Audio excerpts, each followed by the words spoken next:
الحمدللہ والصلاة والسلام علی رسول اللہ وعلی آلہ وصحبہ ومن والاه اما بعد۔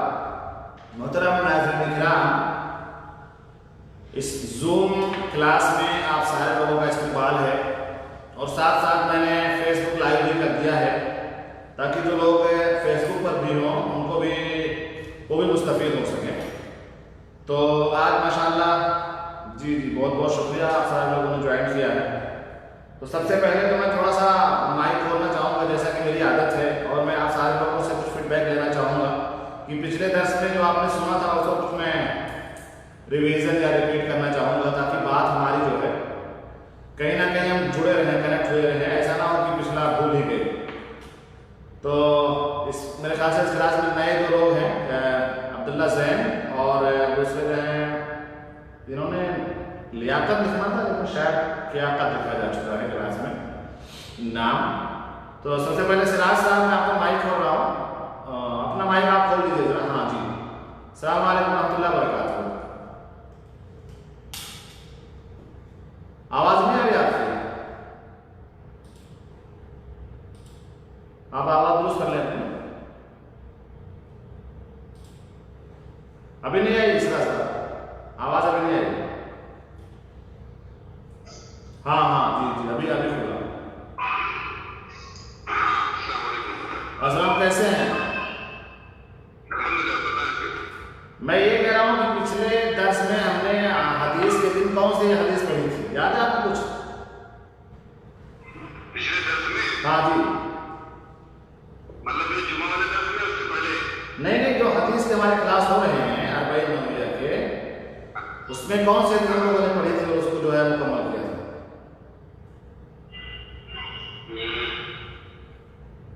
یاد نہیں آ رہا ہے۔ بہت ایزی ہے، ایزی ہے لیکن یاد نہیں ہے۔ اور شعبان میں کافی منتشر بھی ہے، کافی لوگ جو ہے اس کے پیچھے پڑے ہوئے ہیں۔ اور میں آپ کو ہنٹ دیتا ہوں، جمعہ کے ہر خطبے میں ہر خطیب اس کو ریپیٹ بھی کرتا ہے خطبہ حاجہ میں، شروع میں ان الحمد للہ نحمده ونستعینه ونستغفره ونعوذ باللہ من شرور انفسنا ومن سیئات اعمالنا، من يهده الله فلا مضل له ومن يضلل فلا هادي له، واشهد ان لا اله الا الله واشهد ان محمدا رسول الله۔ اما بعد فان خير الحديث كتاب الله، ايوه وخير الهدي هدي محمد صلى الله عليه وسلم، ايوه، وشر الامور وشر الامور محدثاتها وكل محدثة بدعة وكل بدعة ضلالة۔ یہی تو پڑھے تھے، بدعات ہی تو پورا پڑھے تھے۔ حضرت عائشہ رضی اللہ تعالیٰ عنہا کی روایت پر ہم لوگ پڑھے تھے۔ ہاں جی یہ یاد ہے مجھے۔ ہاں جی، یہی تو میں کہہ رہا ہوں، یاد تو ہے، ایک دفعہ بہت ساری چیزیں یاد رہتی ہیں۔ آپ لوگ مارکیٹ جاتے ہیں کبھی لوگ یاد چیز رہتی ہے لیکن بھول جاتے ہیں کہ یہ بھی سامان لانا تھا، کچھ ذہن میں باتیں ہوتی ہے لیکن بھول جایا کرتے ہیں۔ تو بہرحال تو حضرت عائشہ رضی اللہ تعالیٰ عنہ سے جو حدیث مروی ہے کہ من عمل عملا لیس علیہ امرنا فہو رد، اور ایک بخاری اور مسلم میں ہے من احدث فی امرنا ھذا ما لیس منہ فہو رد۔ تو یہ جو ہے ابھی اردو شیخ، ہاں اردو میں جو ہے اتنا سے یاد ہے، عربی والا یاد نہیں ہوتا، پتہ نہیں کیوں۔ نہیں تو مفہوم تو یاد ہونا چاہیے یار، مفہوم تو یاد ہونا چاہیے۔ چلے خیر، کوئی مسئلہ نہیں ہے۔ بہت شکریہ سراج صاحب، بہت شکریہ۔ میں ذرا جو ہمارے نئے مہمان ہیں ان کو بھی ذرا جوائن کرنے پھر چلتے ہیں۔ زین صاحب، ہاں زین صاحب، وعلیکم السلام، کیا حال ہے؟ تو لاک ڈاؤن کا فائدہ زیادہ اٹھا رہے ہیں نا؟ فل اٹھائیے، فل۔ گھر میں رہ رہے ہیں تو گھر والوں کے ساتھ بھی، بچے بھی ہیں تو ان کو بھی سکھانا ہے، کچھ اسلامی تعلیمات ان کو سکھائیں، بچوں کو سکھائیں کہ مطلب آداب کیا ہیں، آداب اسلامیہ کے، جیسے کھانے کے آداب کیا ہیں، گھر میں داخل ہونے کے آداب کیا ہیں، مسجد میں داخل ہونے کے آداب کیا ہیں، بچوں ماں باپ کے آداب کیا ہیں، ان کے ساتھ کیسے ملنا جلنا چاہیے، مہمان اگر کوئی آئے تو ان سے کیسے ملنا جلنا ہے۔ بہت ساری باتیں ہیں جن کو ہم اور آپ ان کے مستویٰ پر، ان کے لیول پہ جا کر انہیں بتلا سکتے ہیں، ٹھیک ہے؟ اور میرا مشورہ یہ ہے سارے لوگوں بچوں سے بات کرنے کے لیے ضروری ہے کہ آپ کا لیول نیچے جانا چاہیے. آپ بچوں کے لیول پہ جا کر کے کوئی بات کریں گے تو آپ کی بات کو ایکسیپٹ کریں گے, اور اگر آپ سمجھیں گے کہ وہ بھی آپ ہی کے جیسا ہے تو پھر آپ کی بات جو ہے اس کے پہلے نہیں پڑے گی اور آپ کا وہ ضائع ہونے کے مترادف ہو جائے گا. تو جب بھی کوئی چیز سکھائیں بتائیں تو ہمیں انہیں کے حساب سے بتلانی چاہیے, ٹھیک ہے. اور بہت پیار محبت اور شفقت سے بچوں سے ہمیں پیش آنا ہے. بچے ہیں شرارتیں کریں گے لیکن ان کو اپنے حساب سے ہم ٹریٹ نہیں کر سکتے ہیں, ٹھیک ہے. عبداللہ حسین صاحب بہت شکریہ آپ کا کہ آپ جوائن کیے کلاس کو, اور میری یہی آپ لوگوں سے گزارش ہے کہ آپ لوگ جو ہے اس کلاس کو مس نہ کریں. لاک ڈاؤن میں جو سب سے بڑا بینیفٹ آپ کو مل رہا ہے, سب سے پہلے تو ہم یہی دعا کریں گے کہ اللہ تعالیٰ اس وبا سے, اس مہلک بیماری سے سب کو محفوظ رکھے, اور صرف مسلمانوں نہیں بلکہ پوری انسانیت کو اس سے محفوظ رکھے, اور جلد از جلد یہ معاملات ختم ہو جائیں. اور دوسری چیز یہ ہے کہ بھائی زوم ہمارا چل رہا ہے, تو صبح کو بھی شام کو بھی جب بھی آپ کو ٹائم ملے تو آپ ضرور جو ہے کنیکٹ ہوں. اس کے علاوہ ہر ہفتے میں ایک ندوہ بھی ہوتا ہے فرائیڈے کو یا سیٹرڈے کو, جو بہت اہم اور بہت کامیاب جا رہا ہے جی, اور لوگ کافی اس کو سراہ رہے ہیں, واٹس ایپ کے ذریعے سے مجھے بتا رہے ہیں کہ ایسے پروگراموں کی سخت ضرورت ہے, جو کہ میں نے یہ ارادہ کیا ہے کہ انشاءاللہ یہ پروگرام ہم کنٹینیو کریں گے, اور ہمارے مشائخ سے اور دکاترہ سے ہمارے جو اتصالات ہوتے ہیں. اور میں شکر گزار ہوں اپنے تمام اخوان کا جو ہمارے ساتھ اس ٹیم میں ہیں, بالخصوص ہمارے مشائخ ہیں, شیخ مسعود الدین صاحب ہیں, شیخ پرویز صاحب ہیں, شیخ صلاح الدین مدنی صاحب ہیں, اور دکتور وسیم صاحب ہیں. یہ بہت اہم ہیں اس ٹیم میں ہمارے ساتھ. تو میں شکر گزار ہوں سارے لوگوں کا کہ جو ہمیں حوصلہ دیتے ہیں اور ہمارا سپورٹ بھی کرتے ہیں. بہت ساری چیزیں ہم لوگ بیٹھ کر کے ڈسکس کرتے ہیں کہ اگلے ہفتے کس ٹاپک پر بات ہونی چاہیے. ابھی جو پچھلا جمعہ تھا اس کو جو ہم نے پروگرام کیا زمزم کے اوپر, وہ اور وقت چاہ رہا تھا, لیکن انشاءاللہ ہم زمزم کے اوپر دوسرا پارٹ بھی کریں گے. اس کی تیاری ہم لوگ کر رہے ہیں, لیکن اس سے پہلے پروگرام ہوگا انشاءاللہ فرائیڈے کو یا سیٹرڈے کو کہ ماہ رمضان کا استقبال ہم کیسے کریں, کیف نستقبل شہر رمضان. تو انشاءاللہ ہم آپ لوگوں کو بذریعے لنک انفارم کریں گے واٹس ایپ کے ذریعے سے, اور آپ لوگ اس کے اندر ضرور کنیکٹ ہوئیے گا. اور صرف اکیلے نہیں بلکہ جو لنک آپ کو جائے وہ آپ کی ذمہ داری بنتی ہے کہ اس کی ایڈورٹائز اب آپ کو کرنی ہے, اور آپ کتنے لوگوں تک اس کو بھیج سکتے ہیں. چاہے صرف کوئی لنک فارورڈ کریں یا اپنی آواز لوگوں کو بتائیں اور اس کی افادیت کے بارے میں بتائیں کہ پروگرام بہت اہم ہے, کیونکہ یہ دیکھیں کہ دعوت کا کام ہے, ٹھیک ہے. اور اس میں اور آپ سب برابر کے شریک ہیں.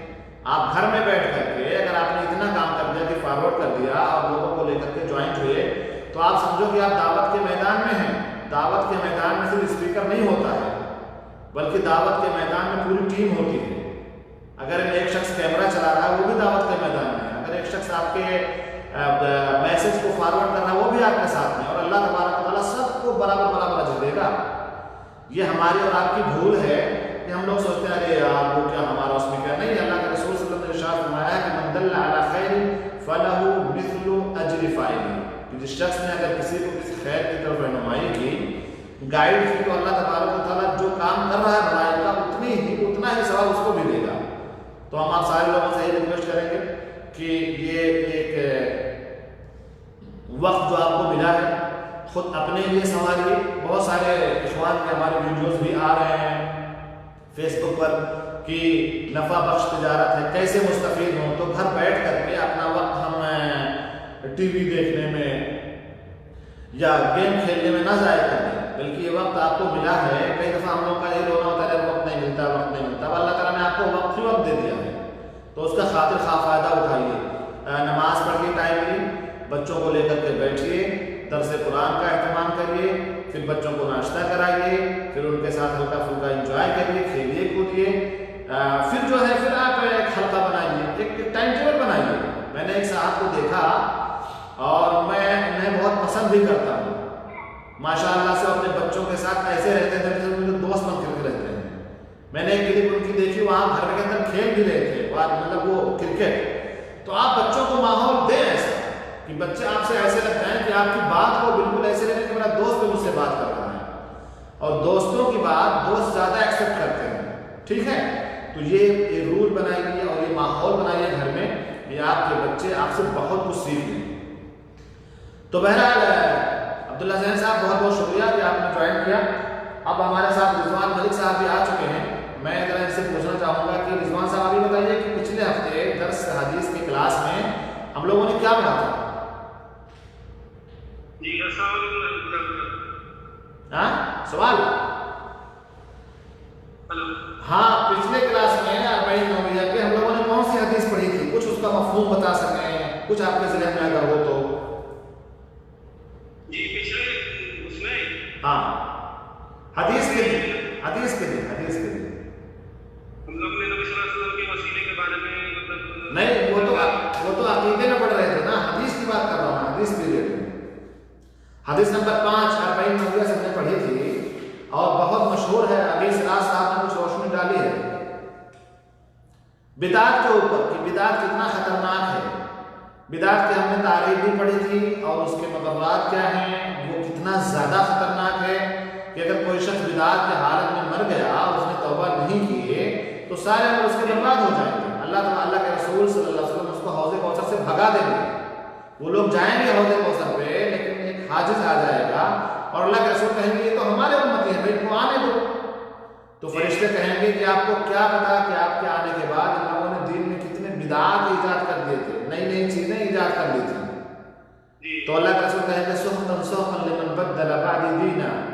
ایسے لوگ دور ہو جائیں، قریب نہ آئے جنہوں نے میرے آنے کے بعد میرے دین کے اندر تبدیلیاں پیدا کر دی تھیں. تو یہ ہے کہ میں نے آپ لوگوں کو بتایا تھا نا کہ ایک صحابی تھے حذیفہ بن الیمان رضی اللہ تعالیٰ عنہ، تو وہ اللہ کے رسول کے پاس آتے تھے تو شر کے بارے میں پوچھتے تھے، بری چیزوں میں برائیوں کے بارے میں پوچھتے تھے. اور ان کا کہنا ہے کہ میں اس کو اس لیے پوچھ رہا ہوں تاکہ میں اس کے اندر واقع نہ ہوں، کر نہ بیٹھوں. تو جہاں ہم سنت کو جانیں اس کے ساتھ ساتھ ہم بدعات کو بھی جاننا چاہیے. بدعتیں کیا ہیں؟ اور آپ لوگ ماشاءاللہ اگر فیس بک پر ہیں یا کہیں اور آپ لوگ مشائخ سے جڑے ہوئے ہیں تو یہ ہے کہ وہ لوگ اس کے اندر کوئی تقسیم نہیں کر رہے ہیں. ہر شیخ ہر دائی اپنے حساب سے اپنی باتیں رکھ رہا ہے اور ہمیں اور آپ کو ان بدعات سے ڈرا رہا ہے. سمجھ رہے ہیں نا؟ جیسے دیکھیں آپ کی آج کل جو بھی مہینہ محرم صاحب شروع کریں، محرم، صفر، ربیع الاول، ربیع الثانی، جمادی الاول، جمادی الثانی، رجب، شعبان، رمضان، شوال، ذوالقعدہ، ذوالحجہ. کوئی مہینہ ایسا نہیں ہے، کوئی مہینہ ایسا نہیں جس کے اندر بدعتیں نہیں جاتی ہیں. اللہ کے رسول صلی اللہ علیہ وسلم نے اپنی زندگی گزاری ہے سنت کے ذریعے سے. وہ ہمارے سامنے بالکل ایسے ہے جیسے آئینے ہم دیکھ رہے ہیں. آپ کی زندگی ایسے ہمارے لیے آئینے جیسی ہے، کوئی چیز ڈھکی چھپی نہیں ہے، کوئی چیز ڈھکی چھپی نہیں. یہاں تک کہ اللہ کے رسول کی چھوٹی چھوٹی چیزیں، بڑی بڑی چیزیں ہمارے سامنے ہیں. آپ غسل کیسے فرماتے تھے وہ بھی موجود ہے. سمجھ رہے ہیں نا؟ تو اب جب اتنی ساری چیزیں ہمارے سامنے موجود ہیں تو آپ بتائیے کہ پھر یہ بدعات کا اچھا جو لوگ بدعات ایجاد کرتے ہیں وہ یہ تو یہ کہتے ہیں کہ اس میں حرج کیا ہے. سمجھ رہے ہیں؟ جب کوئی چیز نئی چیز ایجاد کریں گے تو ان کا یہ کہنا ہوتا ہے کہ صاحب اس کے اندر حرج ہے. ہاں دیکھو بدعات جو لوگ کرتے ہیں وہ نیک ارادے سے ہی کرتے ہیں. اسی لیے علماء کہتے ہیں کہ شرک سے تائب ہونے کے چانسز زیادہ ہیں بنسبت بدعات کی. کیونکہ ایک شخص جب شرک کرتا ہے اس کو بتایا جاتا ہے تو وہ بات سمجھ میں اس کو آ جاتا ہے کہ ہاں یہ بات تو صحیح کہہ رہے ہو آپ. لیکن ایک شخص اگر بدعات کر رہا ہوتا ہے پھر اسے بات سمجھ میں نہیں آتی کہ بھائی یہ کیا ہو رہا ہے. تو اس لیے ہمیں اور آپ کو بدعات کے بارے میں جاننا چاہیے. اور آپ سارے لوگ خطبہ حاجہ میں سنتے ہیں وَكُلَّ مُحْدَثَةٍ بِدْعَةٍ وَكُلَّ بِدْعَةٍ ضَلَالَةٍ وَكُلَّ ضَلَالَةٍ فِي النَّارِ. جیسے ایک حدیث ہے کہ اللہ کے رسول نے ارشاد فرمایا علیکم بالصدق فإن الصدق يهدي إلى البر وإن البر يهدي إلى الجنة. تو یہ پورا کنیکشن ہے کہ اللہ کے رسول نے فرمایا کہ دیکھو اپنے اوپر سچائی کو لازم کرو. اس کا فائدہ کیا ہوگا؟ علیکم بالصدق فإن الصدق يهدي إلى البر. اس لیے کہ سچائی نیکیوں کی طرف لے جائے گی. فإن الصدق يهدي إلى البر. سچائی آپ کو نیکیوں کی طرف لے جائے گی. وإن البر يهدي إلى الجنة. اور جب آپ نیکیاں کریں گے تو وہ راستہ آپ کو کنیکٹ کر دے گا جنت سے.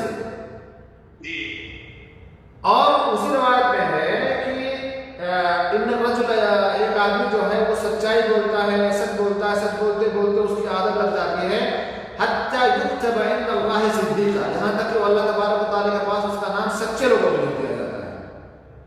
تو فائدہ اس میں یہی ہوا. اور اللہ کے رسول نے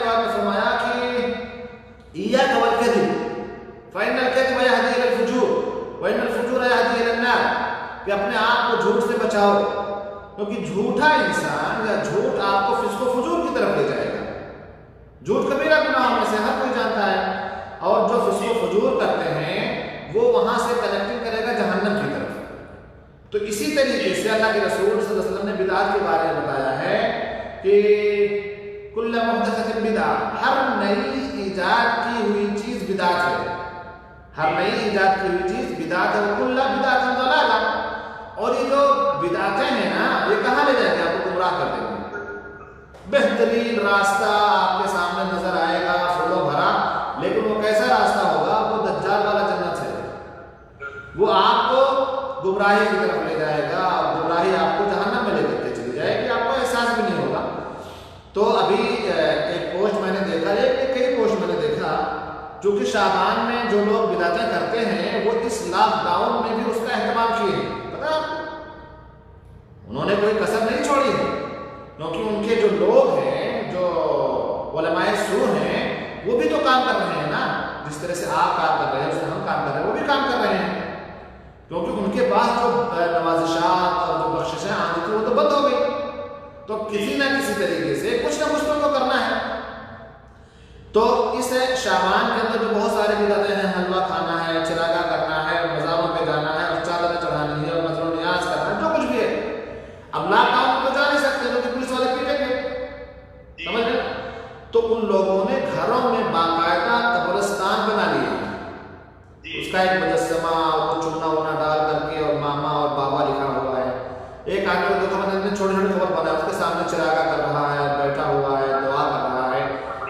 یہ ساری چیزیں بدعت ہیں، اور بدعت آپ کو گمراہ کر دے گی، آپ کو اس کا احساس بھی نہیں ہوگا۔ اس لیے ہمیں بدعت کے بارے میں جاننا چاہیے تاکہ ہم اس سے بچ سکیں۔ اللہ ہدایت دے ہم سارے لوگوں کو کہ ہم سارے لوگ اس بیماری سے محفوظ رہ سکیں۔ جزاک اللہ خیر، بارک اللہ فیکم۔ چلیں، یہاں پہ لیاقت صاحب ہیں، میں ان کا مائک کھولنا چاہوں گا، ان سے گزارش کروں گا کہ آپ بھی ذرا اپنا مائک کھولیں اور اپنی تصویر بھی کھولیں، یہاں ویڈیو کھولیں۔ جی لیاقت صاحب، شاید وہ کہیں چلے گئے ہیں۔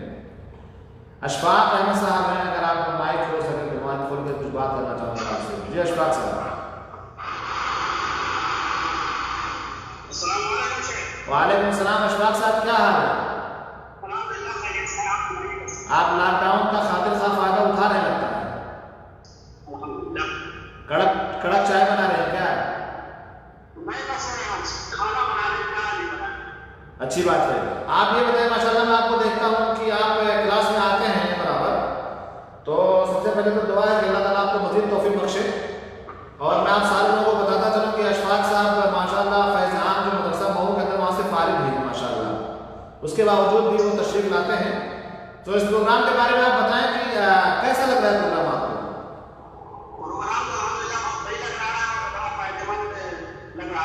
چلیے ٹھیک ہے، اللہ تعالیٰ خوش رکھے آپ کو۔ تو آپ پچھلی بدعت کے بارے میں کچھ بتائیں گے، آپ جو ہم نے پچھلے درسوں میں سنا تھا، کہ اگر کوئی شخص ہاں بتائیے۔ ایسے نہیں، اسلام کے اندر دین میں کوئی نئی چیز ایجاد کرنا اسے بدعت۔ ممتاز، یعنی یوں اگر دنیاوی تعلق سے آپ کتنی ایجادات کریں کوئی مسئلہ نہیں ہے۔ نہیں، دنیا کے اعتبار سے آپ ایجاد کر رہے ہیں، مثلاً ہوائی جہاز کا ایجاد کرنا یہ اسلام سے تعلق نہیں، صحیح، ٹیلی فون کا ایجاد کرنا یہ اسلام سے تعلق نہیں، بالکل صحیح۔ اسلام میں کوئی چیز نئی ایجاد کرنا جس سے رب سے مارکیٹ سے کہ ثواب حاصل ہو۔ ایوہ، احسن، مطلب کوئی نئی چیز ایجاد کرنا اور اس میں ثواب کو امید رکھنا، ہاں اس میں ثواب کو امید رکھنا۔ لیکن اگر کوئی آپ نے ایسا کام ایجاد کر دیا مثال کے طور پہ جس سے لوگوں کا فائدہ ہو رہا ہے، ٹھیک ہے، اور لوگ اس سے فائدہ اٹھا رہے ہیں، تو اللہ تعالیٰ آپ کو آٹومیٹک اجر دے گا، اجر دے گا۔ وہ ایک الگ بات ہو گئی کہ آپ نے کسی کی رہنمائی کریں، جیسے آپ اس کا صدقہ ہو جائے گا آپ کے لیے۔ جیسے آپ نے مثال کے طور پہ کوئی ایسا کام کر دیا، جیسے آپ نے کسی کو راستہ کراس کروا دیا، راستہ، تو یہ بدعت نہیں ہے بلکہ آپ نے اس کا ہیلپ کیا ہے۔ اسی طرح سے آپ نے کوئی اپلیکیشن اس نیت سے جاری کر دی کہ لوگ اس سے فائدہ اٹھائیں گے تو اپلیکیشن آپ نے دین میں ایجاد نہیں کی ہے، یہ دنیاوی چیزیں ہیں، ٹیکنیکل چیزیں ہیں، لیکن جب لوگ اس سے فائدہ اٹھائیں گے تو اس میں آپ کو اجر بھی ملے گا. جیسے مثال کے طور پہ زوم ہی ہے، لیکن اس زوم کا موجب اس ناحیت سے نہیں کیا کہ اس کو فائدہ لوگ فائدہ اٹھائیں، اس نے اس کو تجارت کے پرپس سے، کمرشل پرپس سے اس کو بنایا ہے اور اس کو اس کا فائدہ ہو رہا ہے. اور ویسے بھی یہ جو ہے زوم کا ایجاد کرنے والا کوئی مسلم نہیں ہے بلکہ ایک چائنیز ہے اس کا جو آنر ہے. تو بہرحال یہ تو کمرشل پرپس سے، لیکن ایک مسلمان اگر کسی چیز کا ایجاد کر رہا ہے اور اس کے اندر یہ بھی نیت ہے کہ لوگ اس سے فائدہ اٹھائیں کمرشل کے طور سے، تو اللہ تعالیٰ اس کو دونوں دے گا، اس کو ثواب سے بھی نوازے گا اور وہ دنیا بھی کمائے گا. سمجھ رہے ہیں نا؟ لیکن وہ یہ نہیں سمجھا کہ دین کا ایک جز ہے، اللہ کے رسول نہیں لائے تھے اور یہ کر لیں گے تو حرج کیا ہے. اگر اس حساب سے کر رہا ہے تو یہاں پہ غلط ہو جائے گا. جزاک اللہ خیر. جیسے میں نے ایک مثال دی آپ کو کہ راستے میں اگر کیلے کا چھلکا پڑا ہوا ہے اور آپ نے وہاں سے اٹھایا اور ڈال دیا تو یہ اللہ تعالیٰ کو یہ عمل پسند ہے، یہ صدقے کے حساب سے. اور ایسے ہی اگر کوئی شخص جو ہے یہ میں آپ کو بتاؤں کہ دیکھو نیت کے بدلنے سے بھی اللہ تبارک و تعالیٰ اجر دیتے ہیں. جیسے مثال کے طور پہ وہ حدیث بڑی مشہور ہے کہ ذهب اهل الدثور بالاجور، صحابہ کرام کی معمولی سی جماعت، ایک چھوٹی سی جماعت فقراء و مساکین کی، وہ اللہ کے رسول صلی اللہ علیہ وسلم کے پاس آئے اور انہوں نے کہا کہ اللہ کے رسول جو مالدار لوگ ہیں ہم سے آگے چلے گئے. اور تو انہوں نے ایکسپلین بھی کیا کہ ہم لوگ نماز پڑھتے ہیں، وہ بھی نماز پڑھتے ہیں، اور انہوں نے کہا کہ ہم روزہ رکھتے ہیں، وہ بھی روزہ رکھتے ہیں. لیکن وہ آگے کہاں بڑھ جاتے ہیں؟ وہ آگے وہاں بڑھ جاتے ہیں کہ ان کے پاس پیسہ ہے، دولت و صدقہ کر دیتے ہیں. تو آپ نے فرمایا کہ کوئی بات نہیں ہے، سبحان اللہ کہنا صدقہ ہے، الحمدللہ کہنا صدقہ ہے، اللہ اکبر کہنا صدقہ ہے، لا حول ولا قوت الا باللہ کہنا صدقہ ہے، مطلب اذکار کریں آپ صدقہ ہے. اور آپ صلی اللہ علیہ وسلم نے ایک بات اور فرمائی کہ اپنے شرمگاہ کو صحیح استعمال کریں اور فی بطن احدکم صدقہ. تو صحابہ کرام نے کہا کہ اللہ کے رسول یہ بھی صدقہ ہے کہ ایک شخص اپنی شہوت کو پورا کر رہا ہے، اس میں بھی صدقہ ہے. تو اللہ کے رسول نے فرمایا کہ کیا خیال ہے آپ لوگوں کا کہ کوئی شخص اس کو حرام جگہ میں استعمال کرے گا تو کیا اللہ تعالیٰ اس کو گناہ دے گا کہ نہیں دے گا؟ جیسے کوئی زنا کر لے تو کیا اللہ تعالیٰ اس کو گناہ دے گا کہ نہیں دے گا؟ تو صحابہ کرام نے کہا بالکل. تو اللہ کے رسول نے کہا کہ ایسے ہے کہ اگر کوئی شخص اپنے ثواب کی نیت سے کر رہا ہے، اس لیے کر رہا ہے کہ وہ گناہ سے بچ جائے، صدقہ اجر ہے. یہ مسئلہ کھانے پینے کا ہے، جیسے کھانا پینا مباح ہے، آپ کھائیں پییں کوئی مسئلہ نہیں، لیکن اگر آپ نے اس کو اس نیت سے کھا لیا کہ آپ کھا رہے ہیں، پی رہے ہیں، ورزش کر رہے ہیں، اپنے آپ کو آپ مضبوط کر رہے ہیں، اس لیے تاکہ آپ اللہ تبارک و تعالیٰ کی عبادت کما حقہ ادا کر سکیں، تاکہ آپ جب قیام کے لیے کھڑے ہوں تو آپ کے اندر کمزوری نہ محسوس ہو، تاکہ آپ کو کوئی پچھاڑ نہ سکے، تاکہ آپ نے باڈی اس لیے بنا رکھی ہے تاکہ اگر آپ کی ضرورت کہیں پڑ جائے تو لوگ آپ کو دیکھ کر کے ڈر جائیں. اجر ہے، اس کے اوپر بھی اجر ہے. تو نیت ہماری ہمیشہ درست ہونی چاہیے اور اس کا کوئی مذائقہ نہیں ہے. لیکن دین کے اندر جیسے مثال کے طور پہ پچھلے حدیث میں آپ نے بہت ساری چیزیں پڑھی تھی، وہ یہ تھی کہ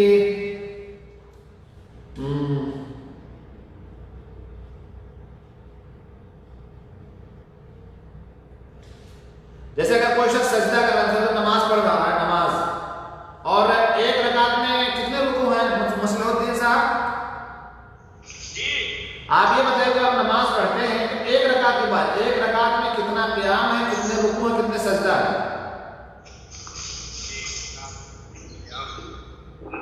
دیکھو آپ جب نماز پڑھتے ہو نا تو جیسے فجر کی نماز ہے، 2 رکعت سنت جو ہے اس میں 2 رکعت سنت میں کتنے بار آپ رکوع کرتے ہیں، کتنے بار سجدہ کرتے ہیں، کتنے بار آپ قیام کرتے ہیں بتائیے. تو 2 رکعت میں تو 2 مرتبہ رکوع ہو گیا. ممتاز، 2 مرتبہ رکوع ہو گیا. 4 مرتبہ سجدہ ہو گیا. صحیح ہے بھائی.